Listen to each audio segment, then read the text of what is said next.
ብሔረ ጽጌ ያደግንባት ከዛም ደግሞ ስንጎረምስ በጽዶች ስር ቆንጆን ስንዳብስ ሸጠን ትኬት ወይ ማስቲካ በሳሩ ላይ ስንራገጥ ስናስካካ በለምለሙ ሳር ሜዳ ላይ አሰማርተን የከብት ማዓት ቁልቋል ስንሰርቅ ካባ ገሌ ቡና ጠርተን በብልሃት ሳር ስናጭት ተደብቀን ዳሙና ተጋፈው በልምጭ ሲያሮጠን የሰፈሩ ወሪ በአንድ ቤት ከትመን ተረባው ጨዋታው ቀልዱና ሁካታው ሁሌም ትዝ ይላል የቀየው ትዝታው።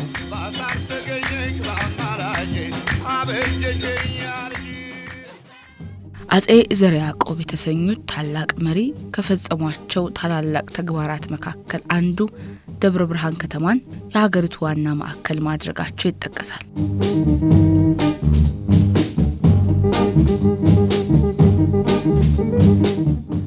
እንደዚሁም ለዘመናት የማገዶ እንጨት ችግር የነበረውን ሂደት ለማቃለል ሱባ መናገሻ ዛፍ ችግኝ አስተከሉ። በዚያን ዘመን ከተተከሉ ዛፎች መካከል 460 ዓመት በላይ ያሉትን ዛፎች ዛሬ በሱባ መናገሻ ደን ውስጥ ማየት ይቻላል። በመሆኑ ንጉሠ ነገሥቱ በኢትዮጵያ ብቻ ሳይሆን በአፍሪካ የመጀመሪያ የሆነውን መናፈሻ የመሰረቱ መሪ ናቸው። እናም ከዛ መለስ ታዲያ ሀገራችን በርካታ ደኖችና መናፈሻዎች መገኛ ሆናለች። ከነዛም ምሳሌው አንዱ የ6 10 ዓመት እድሜ ባለጸጋ የሆነው ብሔረ ጽጌ መናፈሻ ነው።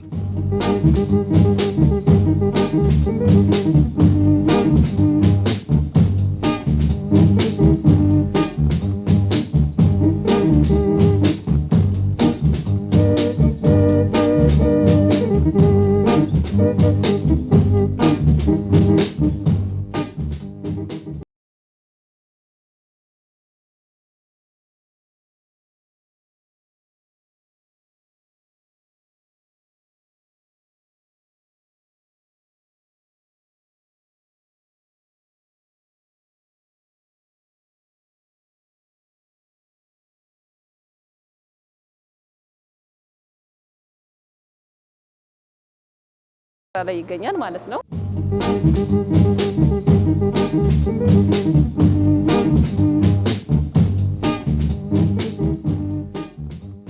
እንግዲህ ከ72 ዓመት ጀምሮ ነው ብሔረ ጽጌ ስራ ጀመርኩ ማለት በፎቶግራፍ ስራ። እንግዲህ ብሔረ ጽጌ በጣም ልዩ ውበት ነበራት፣ የሚያስደስት ነበር። ከ41 በላይ ዳስቶች ነበሩ። በአጠቃላይ አዲስ አበባ ውስጥ አለ እዚህ ነው በቃ የሰርግ ስርዓት የሚካሄድ ነበረ። እስከ 50 60 20 30 በላይ በቃ በቀን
ተስናንቶ ይሄዳል።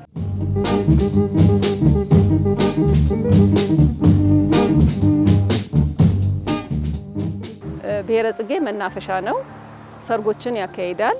የተለያዩ ክሊፖችን፣ የዘፈኖችን፣ የተለያዩ ጥንድ ወጣቶችን የመጎብኘት ወይም የመዝናኛ ቦታችን ነው ማለት ነው። ሰርግ ይስተናገዳል፣ ቀረጻ ይስተናገድበታል፣ ሶሻል ላይፍ ይስተናገድበታል።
ያኛሉ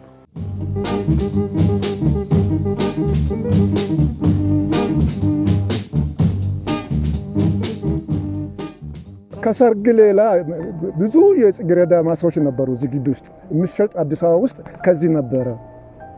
በየሳምንቱ አቶ አሰፋ የሚባሉ ከዚህ ወስዶ ነበረ አበባ ይሸጡ ነበሩ። ፒያሳ ከዚህ ነበር የሚጫን ነበረው እና ያ ሁሉ አሁን የለም፣ ጠፍተዋል። አሁን እንደምታዩት ምንም ነገር የለም። ልዩ ልዩ አዋፋት ነበሩ። ዝበር ነበር፣ ብዳቆች ነበሩ፣ ቆቆች ነበሩ፣ ብዙ እንድሮች ነበሩ። በቃ እዚህ የሚያማምሩ የዱር እንስሳት ነበሩ።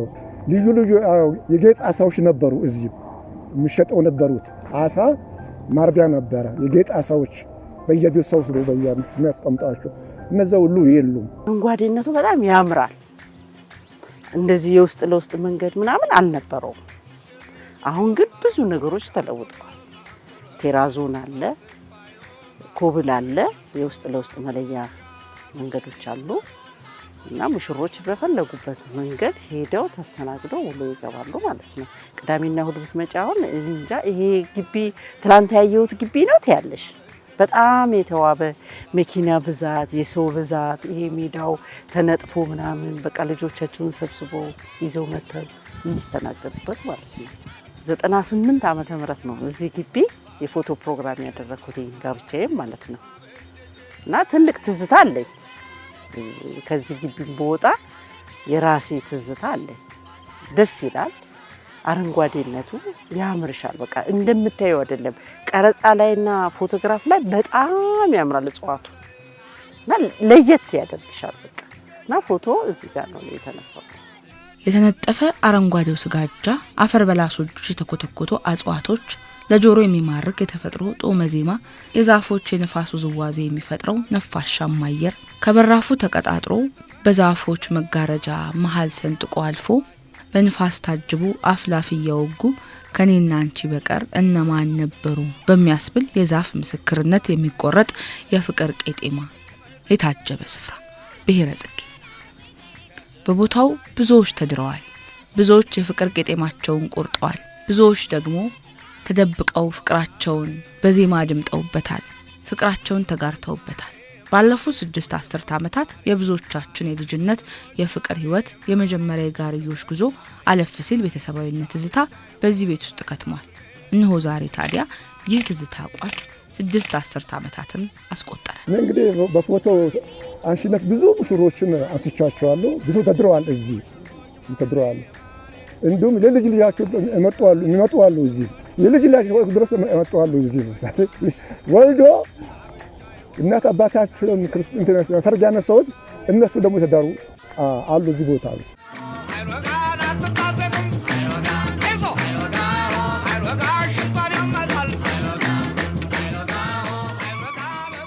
የድሮ በጣም እኔ ስገባ የነበረው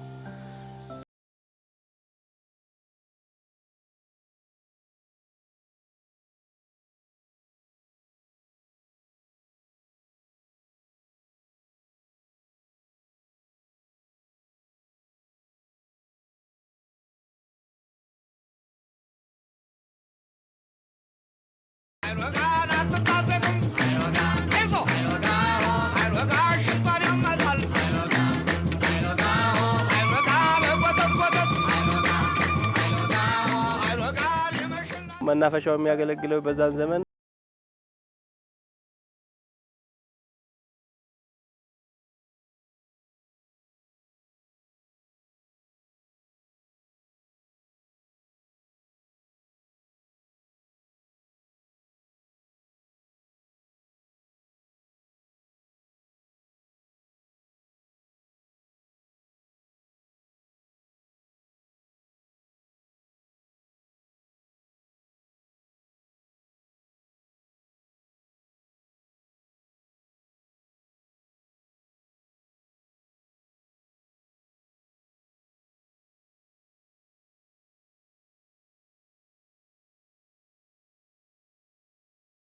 በዛ ቦታ ለመሄድ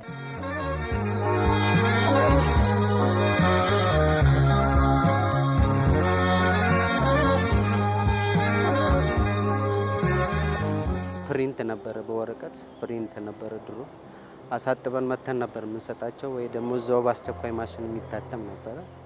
አሁን ደግሞ ጊዜው ቴክኖሎጂው ሲራቀቅ ሶፍት ኮፒ ተለምዷል። ጥንዶች ይመጣሉ።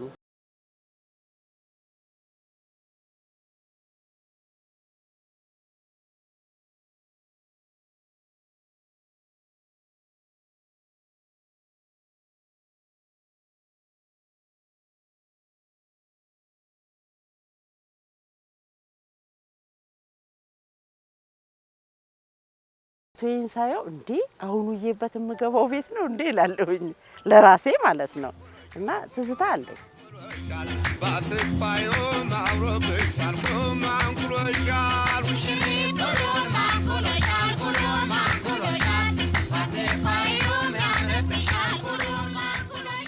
አስራ 14 ሄክታር ነው ተኩል እንግዲህ አስቢ።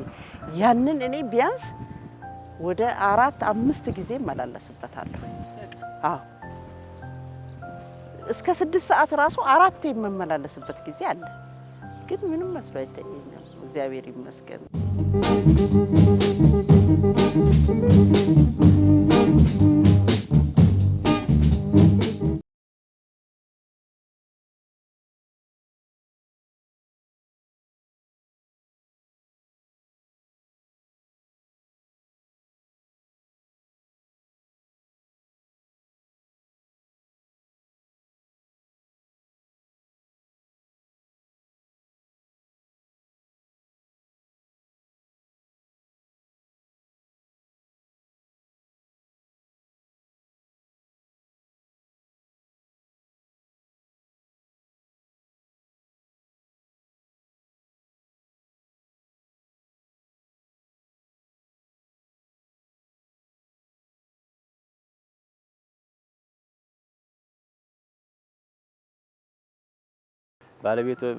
ባለቤቱን ይዞ ልጆቹን ይዞ የሚናፈሰው እዛ ነው። ምክንያቱም አንደኛ አየሩ ጥሩ ነው፣ ሰውም ይዋደዳል፣ ፍቅር አለ።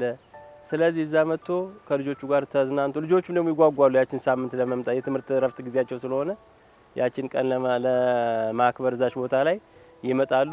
ሲዝናኑ ሲደሰቱ ብሎ አእምሯቸውን ፍሬሽ አድርገው ወደ ቤታቸው ይመለሳሉ እና በጣም ደስ የሚል ነበር። መናፈሻ በጣም ደስ ይላል። አሁንም ቢሆን ያው ደስ ይላል።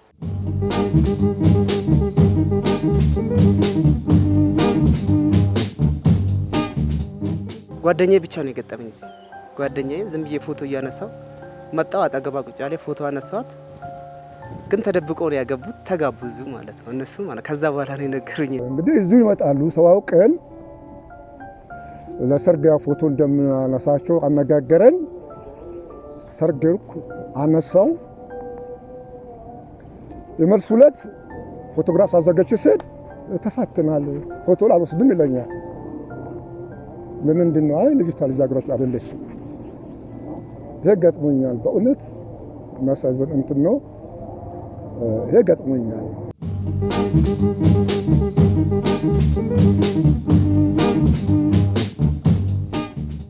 ጎጆ ቤት ነበሩ። ክፍል ፋይ ናቸው። ቁጥር አላቸው። አንድ ቁጥር ሁለት ቁጥር ተብሎ ይሰጥሻል። በዛ በቁጥር ቦታ ትሄጃለሽ። አንዳንድ የማያውቁ እናቶች ደግሞ ሌላው ሰርግ ሄደው ሲያደምቁ ውለው ተመልሰው እንደገና ወደዚህ የሚመለሱበት ጊዜ ነበረ እና የፍቅር ጊዜ ስለሆነ እዛ መጣሽ ዝጌርሽ የሚባል ነገር ዋናው አላማው ሰርጉን ለማክበር እስከሆነ ድረስ ብዙ ሰርግ 20 ሰርግ 15 ሰርግ ሊደረግ ይችላል እና ሁሉም ተገናኝቶ ተጫውቶ ለመመለስ ነው። ሌላ ነገር የለውም እና ቁጥር አላቸው። በቁጥሩ ነው የምትሄጂው። ያን ቁጥር እናቶች ስለማያውቁ እዚህ ቁጥር ስለማይሉ ያገኙ ቦታ ይገቡና እንደገና ተመልሰው ጓደኞቻቸው ጎረቤቶቻቸው ሲያገኙ ወደዛኛው ሰርግ ይመለሳሉ እና እዚህ መጣ እዚህ ኬክ የሚባል ነገር የለም እና ደስ የሚል ጊዜ ነበረ።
እኔ መንፈሴ ይታደሳል።